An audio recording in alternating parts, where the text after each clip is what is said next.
পুরুলিয়ার পর এবার বাঁকুড়ায় আস্তানা বাঘিনী জিনাতের। বাঁকুড়ার গোসাইটি গ্রাম লাগোয়া জঙ্গলেই বাঘিনী আশ্রয় নিয়েছে বলে খবর।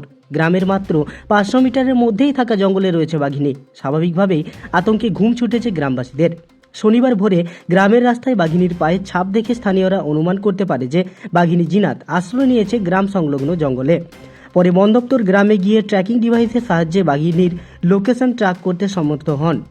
বাঘিনী জিনাতকে বাগে আনতে গ্রামের অদূরে পাতা হয়েছে খাঁচা। গ্রামের সীমানা ঘিরে ফেলা হয়েছে লাইলনের জালে।